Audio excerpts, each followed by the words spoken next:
सुनिए पौष मास की महापुण्य फल देने वाली संपूर्ण कथा। विष्णु भगवान की कथा। एक नगर में एक सेठ व सेठानी रहते थे और सेठानी रोज विष्णु भगवान की पूजा करती थी। सेठ को उसका पूजा करना बिल्कुल भी अच्छा नहीं लगता था। इसी वजह से एक दिन सेठ ने सेठानी को घर से निकाल दिया। घर से निकलने पर वह जंगल की ओर गई तो देखा चार आदमी मिट्टी खोदने का काम कर रहे थे। उसने कहा कि मुझे नौकरी पर रख लो। उन्होंने उसे रख लिया, लेकिन मिट्टी खोदने से सेठानी के हाथों में छाले पड़ गए और उसके बाल भी उड़ गए। वह आदमी कहते हैं कि बहन, लगता है तुम किसी अच्छे घर की महिला हो, तुम्हें काम करने की आदत नहीं है। तुम ये काम रहने दो और हमारे घर का काम कर दिया करो। वह चारों आदमी उसे अपने साथ घर ले गए और वह 4 मुट्ठी अनाज लाते और सभी बांटकर खा लेते। एक दिन सेठानी ने कहा कि कल से 8 मुट्ठी अनाज लाना। अगले दिन वह 8 मुट्ठी अनाज लाए और सेठानी पड़ोसन से आग मांग लाई। उसने भोजन बनाया, विष्णु भगवान को भोग लगाया, फिर सभी को खाना दिया। सारे भाई बोले कि बहन, आज तो भोजन बहुत स्वादिष्ट बना है। सेठानी ने कहा कि भगवान का जूठा है तो स्वाद होगा ही। सेठानी के जाने के बाद सेठ भूखा रहने लगा और आस पड़ोस के सारे लोग कहने लगे, ये तो सेठानी के भाग्य से खाता था। एक दिन सेठ सेठानी को ढूंढने चल पड़ा। उसे ढूंढते हुए वह भी उस जंगल में पहुंच गया जहां वह चारों आदमी मिट्टी खोद रहे थे। सेठ ने उन्हें देखा तो कहा कि भाई, मुझे भी काम पर रख लो। उन आदमियों ने उसे काम पर रख लिया, लेकिन मिट्टी खोदने से उसके भी हाथों में छाले पड़ गए और बाल उड़ने लगे। उसकी यह हालत देख चारों बोले कि तुम्हें काम की आदत नहीं है, तुम हमारे साथ चलो और हमारे घर में रह लो। सेठ उन चारों आदमियों के साथ उनके घर चला गया और जाते ही उसने सेठानी को पहचान लिया, लेकिन सेठानी घूंघट में थी तो सेठ को देख नहीं पाई। सेठानी ने सभी के लिए भोजन तैयार किया और हर रोज की भांति विष्णु भगवान को भोग लगाया।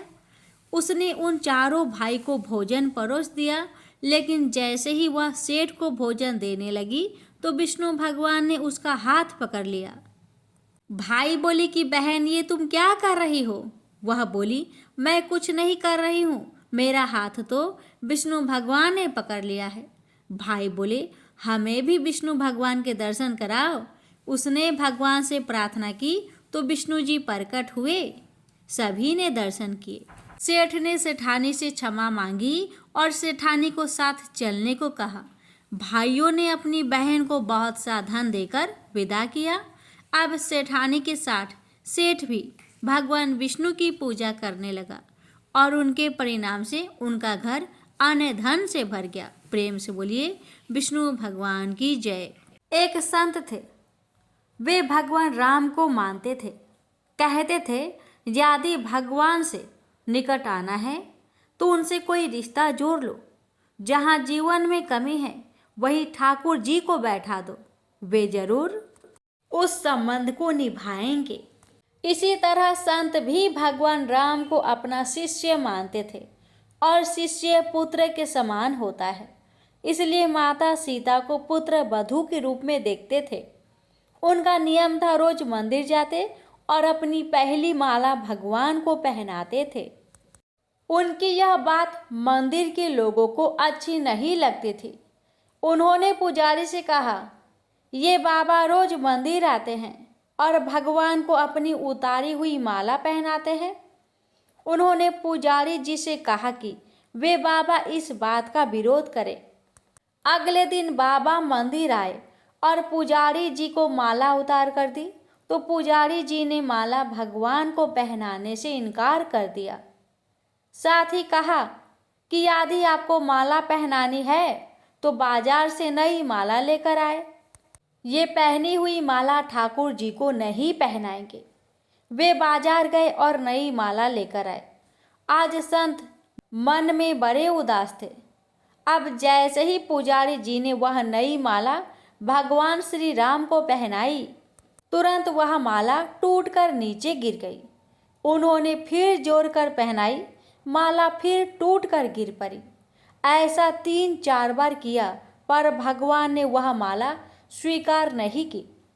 तब पुजारी जी समझ गए कि उनसे बड़ा अपराध हो गया है और पुजारी जी ने बाबा से क्षमा मांगी। संत सीता जी को बहू मानते थे, इसलिए जब भी मंदिर जाते पुजारी जी सीता जी के विग्रह के आगे पर्दा कर देते थे। भाव ये होता था कि बहू ससुर के सामने सीधे कैसे आए, और बाबा केवल श्री राम जी के ही दर्शन करते थे। जब भी बाबा मंदिर आते तो बाहर से ही आवाज़ लगाते, पुजारी जी हम आ गए, और पुजारी जी झट से सीता जी के आगे पर्दा कर देते। एक दिन बाबा ने बाहर से आवाज़ लगाई, पुजारी जी हम आ गए। उस समय पुजारी जी किसी दूसरे काम में लगे हुए थे, उन्होंने सुना नहीं। तब सीता जी ने तुरंत अपने विग्रह से बाहर आई और अपने आगे पर्दा कर लिया। जब बाबा मंदिर में आए तो यह देखकर पुजारी जी को बड़ा आश्चर्य हुआ कि सीता जी की विग्रह का पर्दा तो लगा है। पुजारी जी बोले, बाबा आज आपने आवाज़ तो लगाई ही नहीं। बाबा बोले, पुजारी जी मैं तो रोज की तरह आवाज़ लगाने के बाद ही मंदिर में आया था। यह सुनकर पुजारी जी और बाबा समझ गए सीता जी ने स्वयं अपने विग्रह के आगे पर्दा किया था। आज से हम मंदिर प्रवेश नहीं करेंगे। अब बाबा रोज मंदिर के सामने से निकलते और बाहर से ही आशीर्वाद देकर चले जाते। प्रेम से बोलिए सियावर रामचंद्र की जय। एक साहूकार था, उसके कोई बच्चा नहीं था। एक दिन वह सुबह के समय घर के बाहर गया तो उसने देखा कि एक किसान खेत में दाना डालने जा रहा था। साहूकार को देखते ही वो वापस लौट गया और बोला कि आज तो शगुन अच्छा नहीं हुआ। जब साहूकार ने यह सुना तो उसका मुंह उतर गया। घर आने पर उसकी पत्नी ने पूछा कि आज क्या बात है। साहूकार ने सारी बात बताई तो पत्नी बोली, आज चिड़िया आई तो बेबी बोली, बच्चे नहीं तो दाना कहाँ से मिलेगा, कहकर उड़ गई। साहूकार को क्रोध आया। उसी दिन से वह सूरज भगवान की आराधना करने लगा। 12 वर्ष बीत गए। तब सूरज भगवान ने सोचा कि यदि भक्त की पुकार नहीं सुनी तो भगवान को कोई नहीं मानेगा। सूरज भगवान को दया आई, प्रकट होकर बोले, साहूकार तेरे नसीब में बच्चा नहीं है, पर मेरे आशीर्वाद से तेरे घर एक कन्या जन्म लेगी। 9वें महीने उनके घर में एक कन्या ने जन्म लिया। जब नायन नहलाने आती तो कन्या हंसती मुस्कुराती। कन्या के मुस्कुराने से हीरे मोती गिरते।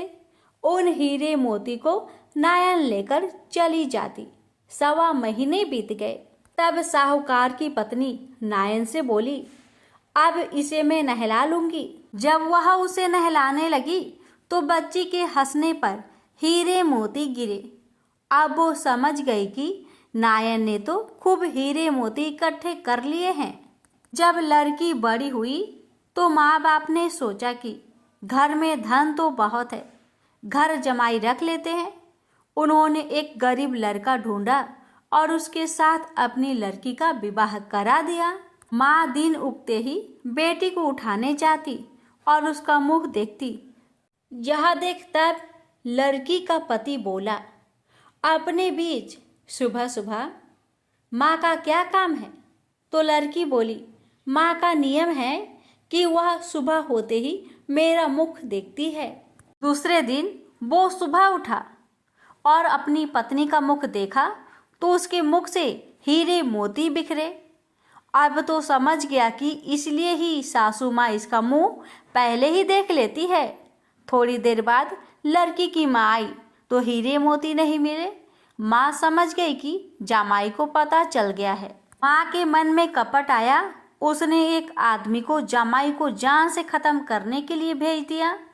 आदमी ने जमाई को मार दिया और उसका सिर सासू को लाकर दे दिया। सूरज भगवान ने देखा कि हमारी दी हुई कन्या का पति मार दिया गया है। सूरज भगवान मनुष्य रूप में भिक्षा मांगने आए और उस कन्या के पति का सिर साथ ले आए। उन्होंने उसके अंग जोड़कर अमृत का छींटा दिया। तब उसका पति उठकर बैठ गया और घर गया तो बेटी ने पूछा, पौष रविवार का व्रत मेरा नियम है कि दिन अस्त हुए के बाद खाना नहीं खाना, तो फिर आप इतनी देर से क्यों नहीं आए? वो बोला कि मुझे मारने के लिए तेरी माँ ने आदमी भेजा था और सारी कहानी बता दी। तब बेटी बोली कि अब हम यहाँ नहीं रहेंगे। जो माँ मेरा सुहाग छीन ले वो किस काम की। बेटी अपने पति के साथ अलग घर में रहने लगी। उसके घर में सुख समृद्धि हो गई और उसकी माँ के घर में धीरे धीरे दरिद्रता आ गई। जैसे सूरज भगवान बेटी पर प्रसन्न हुए वैसे ही सब पर प्रसन्न रहना। प्रेम से बोलिए सूर्य नारायण की जय। सुनिए शिव पार्वती और भगवान यमराज की कथा। एक नगर में एक साहूकार अपनी पत्नी के साथ रहता था, लेकिन वह निसंतान थे। वह दोनों भगवान शंकर की पूजा किया करते थे। एक दिन पार्वती जी कहने लगी, यह आपकी पूजा इतनी दिन से करते हैं, फिर आप इनकी इच्छा पूरी क्यों नहीं करते हैं? शंकर जी कहते हैं कि इन्हें संतान सुख नहीं है, इसलिए ये इतनी पूजा करते हैं। पार्वती जी बोली कि आप इन्हें पुत्र क्यों नहीं दे रहे हैं? शंकर जी ने कहा कि इनके भाग्य में पुत्र का सुख नहीं है, लेकिन पार्वती जी नहीं मानी और वह जिद करने लगी। शंकर भगवान बोले, ठीक है, इन्हें पुत्र प्राप्ति हो जाएगी, लेकिन वह केवल 12 वर्ष तक ही जीवित रहेगा। और शंकर पार्वती जी की बात सुन रहा था। कुछ समय बाद साहूकारनी ने पुत्र को जन्म दिया, लेकिन साहूकार को कोई खुशी नहीं हुई। पूरे परिवार में इसका जश्न मनाया गया। उनका बेटा बड़ा हुआ तो साहूकार ने कहने लगी कि मैं अपने बेटे का ब्याह रचाऊंगी। साहूकार ने उसे बहुत मना किया, लेकिन वह नहीं मानी। तो साहूकार ने उसे कहा कि हमारे बेटे की आयु केवल 12 वर्ष तक ही है। साहूकार ने कहने लगी, कोई बात नहीं, मैं इसका ब्याह करके अपने मन को तो कर लूँ। साहूकार ने बेटे का ब्याह कर दिया। घर में बहू आ गई और उन्होंने बहू को सारी बात बता दी कि उनके बेटे की आयु केवल 12 वर्ष की है। बहू ने कहा कि कोई बात नहीं, मेरे भाग्य में जो लिखा था वह हुआ। अब हम तीनों मिलकर पूजा किया करेंगे। और उन्होंने हर रोज पूजा आरंभ कर दी। एक दिन ऐसा भी आ गया जब लड़के की आयु पूरी हो गई। यमराज साहूकार के बेटे को लेने आ गए तो साहूकार कहने लगा कि मेरा पुत्र अपनी पत्नी के साथ है। यमराज उसकी पत्नी के पास गए। वह बोली, अभी तो मेरे पति ने जीवन का कोई सुख नहीं देखा और आप उसे लेने आ गए। यमराज बोले, इसकी इतनी ही आयु थी जो यह भोग चुका। पत्नी ने कहा, हे भगवान, कोई ऐसा उपाय नहीं जिससे मेरे पति की आयु बढ़ जाए? यमराज बोले कि यह क्या होता है? लेकिन भगवान बोले कि यमराज का काला कंबल, लोहे का तसला 5.25 रुपये उठाकर रख दे। 1 वर्ष पूरा होने पर ये किसी को दे देना, तुम्हारे पति की आयु लंबी हो जाएगी। जैसा भगवान ने बताया बहू ने ऐसा ही किया और पति की आयु भी लंबी हो गई। हे भगवान, जैसे आपने उस बहू की पति की आयु लंबी किए, वैसे ही आपकी कथा सुनने वाले, कहने वाले, हुक्कार भरने वाले सभी की पति की रक्षा करना, सबकी उम्र को लंबी करना। प्रेम से बोलिए धर्मराज भगवान की जय। हर हर महादेव, माता पार्वती की जय। कथा। एक बुढ़िया माई थी, मिट्टी के गणेश जी की पूजा करती थी। रोज बनाए रोज गल जाए। एक सेठ का मकान बन रहा था। वो बोली, पत्थर का गणेश बना दो। मिस्त्री बोले, जितने हम तेरा पत्थर का गणेश करेंगे उतने में अपनी दीवार न चिनेंगे। बुढ़िया बोली, राम करे तुम्हारी दीवार टेढ़ी हो जाए। अब उनकी दीवार टेढ़ी हो गई। वो चीने और ढा देवे, चीने और ढा देवे। इस तरह करते करते शाम हो गई। शाम को सेठ आया। उसने कहा, आज कुछ भी काम नहीं किया। वो कहने लगे, एक बुढ़िया आई थी, वो कह रही थी मेरा पत्थर का गणेश गर दो। हमने नहीं गरा तो उसने कहा तुम्हारी दीवार टेढ़ी हो जाए। तब से दीवार सीधी नहीं बन रही है, बनाते हैं और ढा देते हैं। सेठ ने बुढ़िया को बुलवाई। सेठ ने कहा, हम तेरा सोने का गणेश गढ़ देंगे, हमारी दीवार सीधी कर दो। सेठ ने बुढ़िया को सोने का गणेश गढ़ दिया। सेठ की दीवार सीधी हो गई। जैसे सेठ की दीवार सीधी की, वैसे सबकी करना। कहानी कहने वाले, सुनने वाले, हुक्कार भरने वाले सभी पर अपनी कृपा सदा बनाए रखना। प्रेम से बोलिए गजानंद भगवान की जय। एक बार माता लक्ष्मी भगवान विष्णु से पूछती है, हे स्वामी, तुलसी के पास दीपक जलाने का क्या महत्व है और रोज शाम को तुलसी के पास दिया क्यों जलाया जाता है? इससे मनुष्य को कौन सा फल प्राप्त होता है? तुलसी के पास दीपक जलाने की विधि क्या है तथा दीपक जलाते समय कौन से मंत्र का उच्चारण करना चाहिए? कृपया आप मुझे विस्तार से बतलाइए। तब भगवान विष्णु जी कहते हैं, हे देवी, आज आपने समस्त मानव जाति के कल्याण के लिए बहुत ही महत्वपूर्ण प्रश्न किया है। आपके इस प्रश्न का उत्तर देने से पूर्व मैं आपको एक प्राचीन कथा सुनाता हूं, जिससे आपको सभी प्रश्न के उत्तर मिल जाएंगे। इसलिए आप इस कथा को बड़े ही श्रद्धा प्रसन्नचित पूर्वक पूरा सुनिए। इस कथा को ध्यान से पूरा सुनने मात्र से ही मनुष्य को, भक्तों को 100 वर्षों तक तुलसी के पास दीपक जलाने का पुण्य प्राप्त हो जाता है।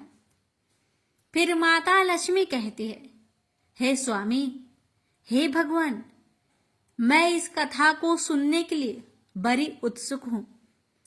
कृपया आप इस कथा को सुनाना प्रारंभ कीजिए। तब भगवान विष्णु माता लक्ष्मी को वह कथा सुनाने लग जाते हैं कि हे देवी, पूर्व काल की बात है। दक्षिण दिशा में तुंगभद्रा नाम की एक बहुत बड़ी नदी है। इस नदी के किनारे पर हरिहरपुर नाम का एक अत्यंत सुंदर नगर बसा हुआ था। उसी नगर में काशी नाम के एक ब्राह्मण निवास करते थे। वे अत्यंत गुणवान, चरित्रवान, धर्म कार्य करने वाले तथा वेदों के मार्ग पर चलने वाले थे। उन्होंने समस्त शास्त्र का अध्ययन किया हुआ था। उस ब्राह्मण की एक पत्नी थी, जिसे लोग दुराचार कहकर पुकारते थे, क्योंकि उसके कर्म ही उसके नाम के अनुसार थे। वह सदैव ही अपने पति को अपमानित करती थी।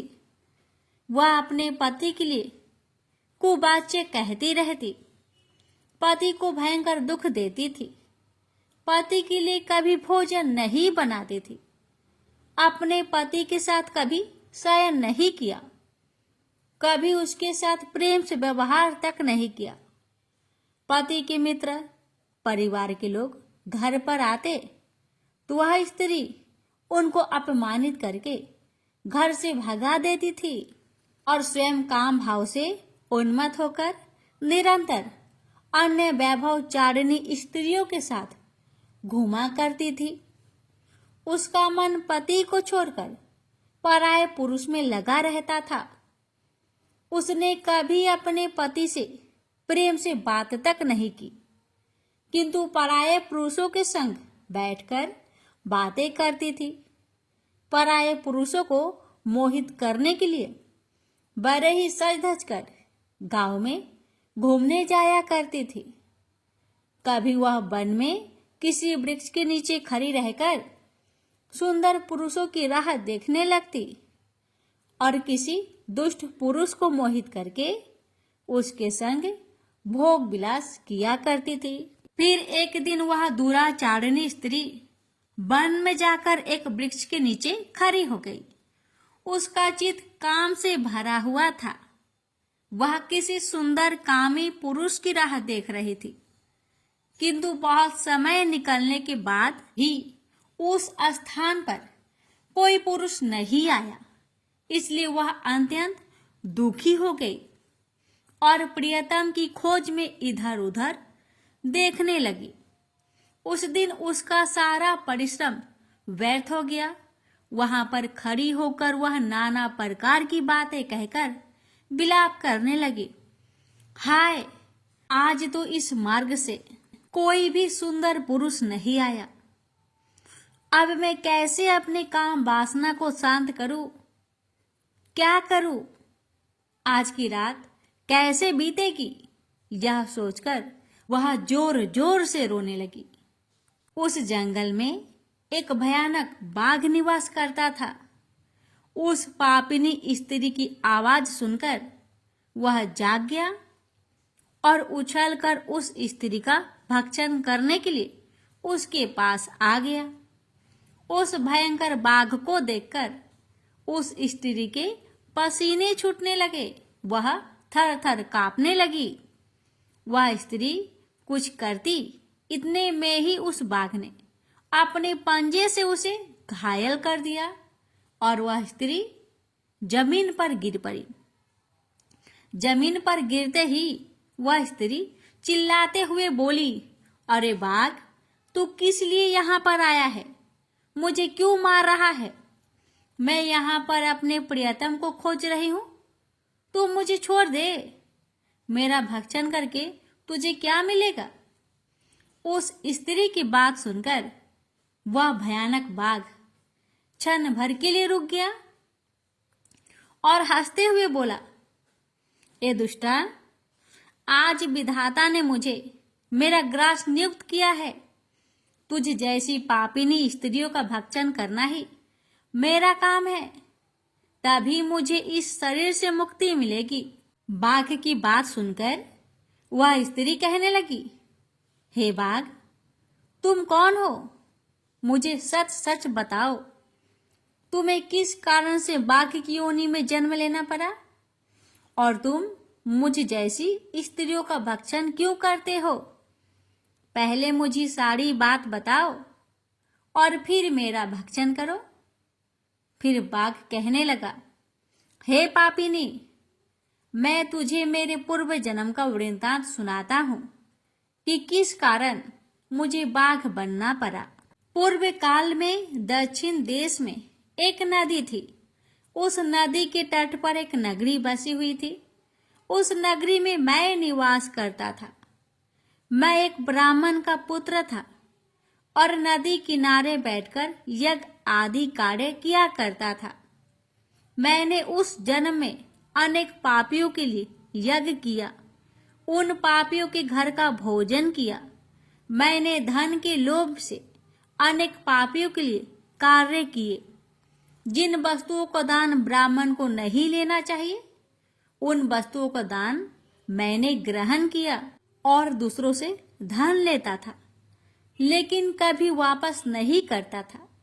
इस प्रकार से पाप करते हुए मुझे बहुत साल बीत गए और मैं बूढ़ा हो गया। मेरे बाल दाढ़ी सब सफेद हो गए, आंखें सूज गई, मुंह के सारे दांत गिर गए, लेकिन फिर भी मेरी दान लेने की आदत नहीं छूटी और मैं पाप करता गया। फिर एक दिन मैं धन के लोभ से नदी किनारे गया और अन्य धूर्त ब्राह्मणों के साथ मिलकर हमने लोगों को ठगा। झूठे मंत्र का कथन बोलकर हमने बिना विधि विधान से किए ही देवी देवताओं का पूजन किया और बहुत सारा धन दान में ले लिया। फिर उसी स्थान पर एक बीमार कुत्ते ने मेरे पैर में काट लिया और मैं मूर्छित होकर गिर पड़ा। उसी क्षण मेरे प्राण भी चले गए। फिर यम के दूत उस स्थान पर प्रकट हुए और मुझे पकड़कर यमपुरी ले गए। वहां पर यमराज ने चित्रगुप्त से मेरे कर्मों का लेखा जोखा निकालने के लिए कहा। फिर चित्रगुप्त कहने लगे, हे धर्मराज, इस ब्राह्मण ने घोर पाप किए हैं। इसने दूसरे से झूठ कहकर धन लूटा है। विधि विधान से पूजा ना करके झूठ मंत्र बोलकर भगवान का अपमान किया है। इसलिए यह पापी ब्राह्मण केवल नरक ही जाने के योग है। फिर यमराज ने अपने दूतों को आदेश देकर मुझे नरक की अग्नि में डाल दिया। अनेक वर्षों तक नरक की सजा भोगने के बाद मुझे बाघ का शरीर प्राप्त हुआ और मैं इस दुर्गम वन में निवास करने लगा। मैं अपने पूर्व जन्म के पापों को याद करके कभी भी कोई भी महात्मा पुरुष या फिर साधु संत हो, सती स्त्रियों का मैं भक्षण नहीं करता हूँ।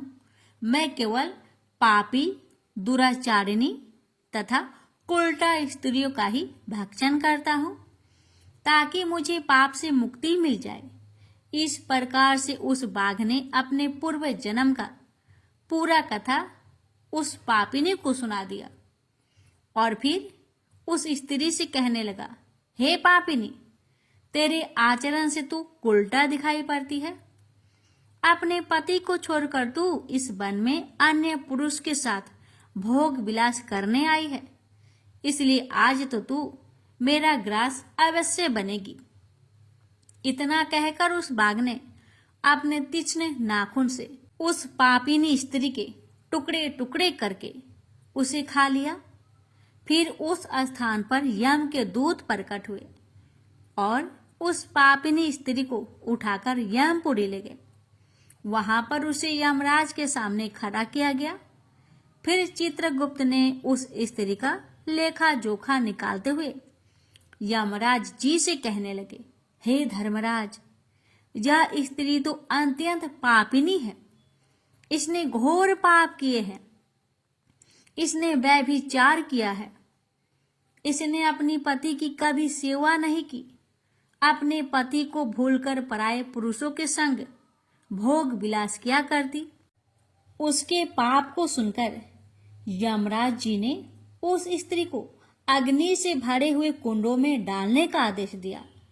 अनेक वर्षों तक उसे उस कुंड में पकाया गया। फिर उसे निकालकर दूसरे नरक में डाल दिया गया। इस प्रकार से उसे अनेक वर्षों तक अलग अलग नरकों में डाला गया और नरकों में डालने के बाद वह महापापी स्त्री पुनः पृथ्वी लोक पर आकर चांडाल के रूप में उत्पन्न हुई। चांडाल के घर में जन्म लेकर वह फिर से अनेक पाप करने लगी, व्यभिचार करने लगी, अनेक पापी पुरुषों के संग विहार करने लगी।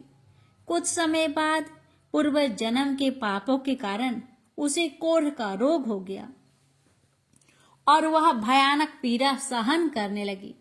उसका अंग अंग जलने लगा। उसके नेत्रों में पीड़ा होने लगी। इस दुख को सहन करती हुई अपना जीवन को बिता रही थी। फिर एक दिन वह तीर्थ में स्नान करने के उद्देश्य से अनंतपुरा में चली गई। वहां पर वह एक आश्रम के बाहर निवास करने लगी। वहां उस आश्रम में एक तुलसी जी का पौधा था। अन्य स्त्रियों को वहां पर तुलसी जी के पास दीपक जलाते हुए देखकर उस महापापी स्त्री ने भी वही किया। उसने तुलसी जी के पौधे के पास जाकर एक घी का दीपक जला दिया। फिर उसी रात हृदयघात से उसकी मृत्यु हो गई और यमराज के दूत उसे लेने के लिए आ गए। जैसे ही यम के दूत उस पापी स्त्री को पास में बांध कर ले जाने लगे, वैसे ही भगवान विष्णु के दो पार्षद उस स्थान पर प्रकट हुए और उन्होंने उन दोनों को रोक लिया और कहने लगे, हे दूतों, इस स्त्री को तुम छोड़ दो। यह नरक जाने की योग्य नहीं है। तुम किसके आदेश से ऐसा अधर्म कर रहे हो? फिर यम के दूत कहने लगे, हे पार्षदों, हम यमराज के आदेश से इस पापी स्त्री को उठाकर ले जा रहे हैं, किंतु आप हमें किस कारण से रोक रहे हैं? यह स्त्री अत्यंत पापी है, महापापी है। इसने बहुत घोर पाप किए हैं। इसे नरक में जाने की आज्ञा मिली है। फिर पार्षद कहने लगे, हे दूतों, यह स्त्री तो विष्णु भगवान की भक्त है। यह नरक जाने की योग्य नहीं है। इसने शाम के समय तुलसी जी के पास दीपक जलाया है। इसी कारण से इसके समस्त पाप नष्ट हो गए हैं। इसलिए अब यह नरक जाने की योग्य नहीं है। यह स्वर्ग जाने की अधिकारी बन चुकी है। पार्षदों की बात सुनकर यमदूतों ने उस स्त्री को उस स्थान पर छोड़ दिया और यमलोक लौट गए। वहां जाकर उन्होंने यमराज को सारा वृत्तांत सुना दिया। फिर भगवान विष्णु के पार्षद उस स्त्री को दिव्य विमान पर बैठाकर स्वर्ग ले गए। भगवान विष्णु कहते हैं, हे देवी, इस प्रकार से तुलसी के पास दीपक जलाने मात्र से ही मनुष्य के सभी पाप नष्ट हो जाते हैं, सभी संकट कट जाते हैं।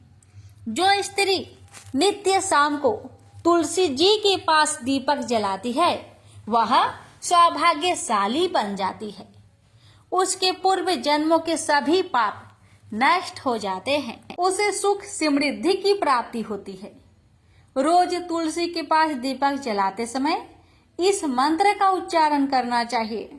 ओम तुलसी देवे च विद्महे विष्णु प्रियाय च धीमहि तन्नो वृंदा प्रचोदया। इसका अर्थ है, विष्णु प्रिया तुलसी, मैं आपको नमन करती हूँ। आप मुझे उच्च बुद्धि दीजिए। हे वृंदा, आप मेरे मन को रोशन करें।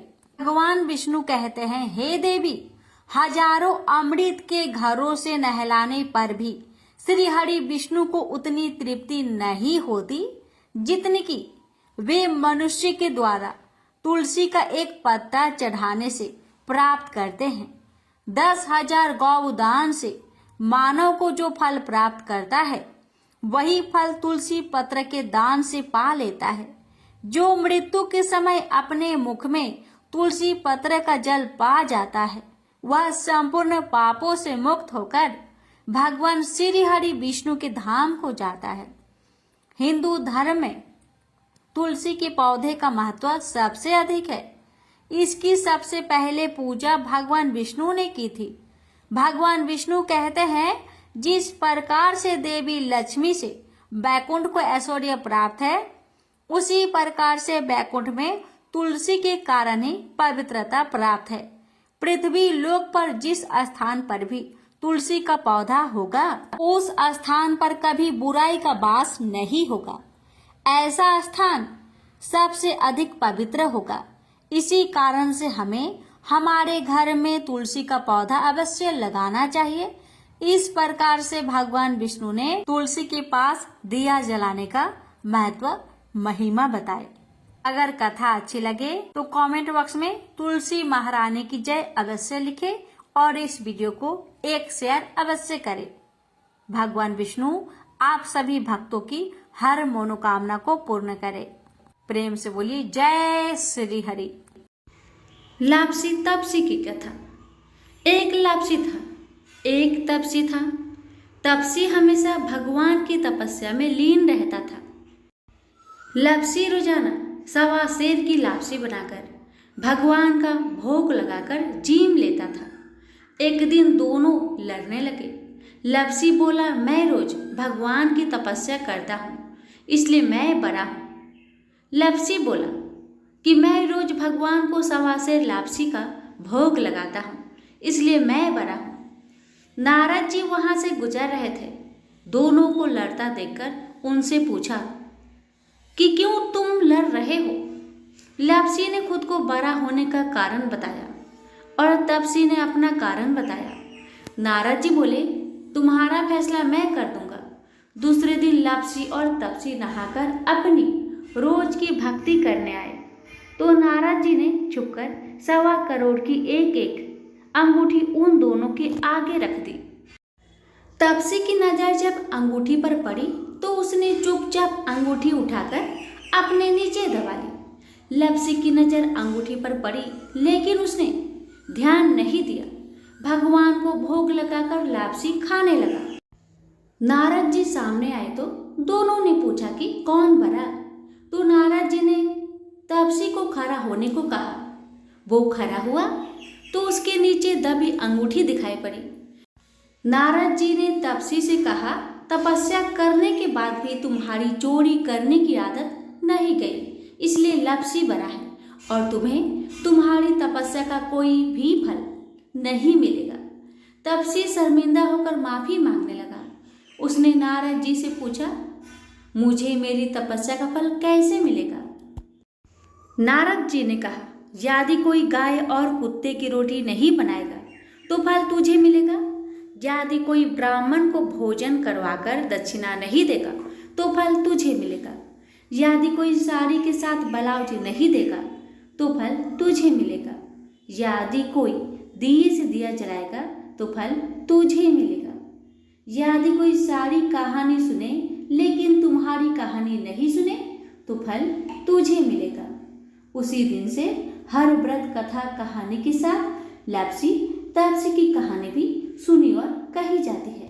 प्रेम से बोलिए लक्ष्मी नारायण की जय।